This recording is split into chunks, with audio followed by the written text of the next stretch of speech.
Perbuatan syirik, apakah perbuatan kafir juga? Dan apakah pelakunya kafir? Bagaimana dengan perkataan Syekh Shalih Fauzan mengenai orang-orang yang memudahkan perkara syirik kepada orang-orang yang belum pernah mengenal Islam? Adalah madhab Murji'ah.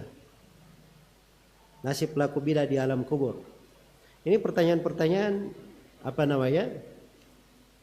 penanya, saya lihat dia baca dari orang-orang yang pemikirannya banyak bercampur di dalam hal tersebut. Ilmu itu jelas sumbernya.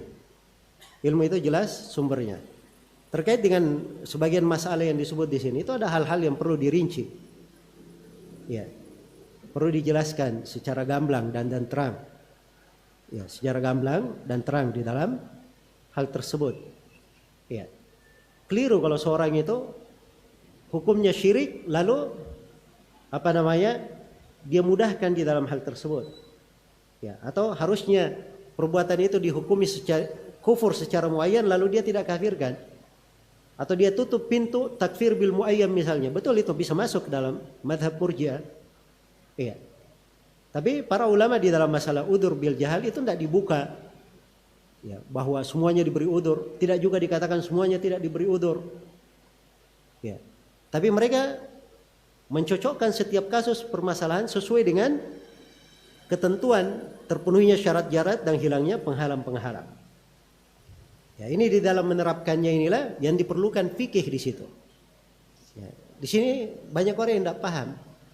Karena itu kalau dia baca Syekh Shalih Fauzan, ya, dia baca Syekh Shalih Fauzan tidak seperti itu. Ya, misalnya dia baca di satu tempat, Syekh bilang ini adalah musyrik, dia kafir. Di tempat lain, Syekh bilang, ya barangkali dia jahil, perlu diajari. Ya. Jadi beliau memberi bukan kontradiksi, dia kadang memberikan hukum sesuai dengan kondisi pertanyaan, konteks pertanyaan. Yang jelas, yang kedua, kadang bahasa yang beliau pakai, kadang beliau memakai kaidah saddud dari'ah di situ.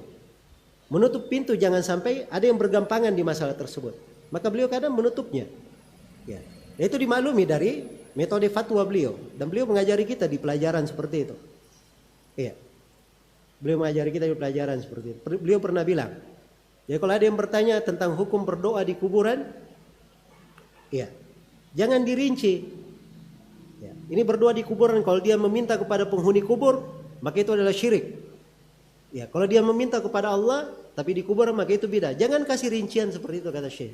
Sebab itu akan membuat orang awam bergampangan. Bilang saja kesyirikan, supaya mereka menghindari hal tersebut. Ini kaidah saddud dari'ah, dimaklumi di dalam kaidah fatwa para ulama kita. Iya. Dan itu banyak diterapkan oleh Syekh Shalih Fauzan. Ya, hafizahullah taala. Baik. Jadi jangan sembarangan ya. Nah, ada orang yang ditanya. Ini juga gara-gara sebagian saya pernah dikirimin suatu tulisan dari sebagian manusia pemain Facebook. Ya. Biasanya sibuknya di Facebook saja dengan udzur bil jahal ini. Sampai ke saya. Dia ditanya tentang seorang yang datang ke kuburan, meminta kepada kuburan. Apa ininya? Hukumnya. Meminta kepada penghuni kubur. Maka dia bilang itu kafir. Orang ini dianggap kafir. Saya tanya kepada Syekh Shalih Fauzan. Ada yang bilang begini, dikatakan kafir. Kata Syekh, dari mana dia hukumi kafir? Barangkali orang ini jahil. Ya. Jadi sekarang bagaimana dia menghukumi syekhnya?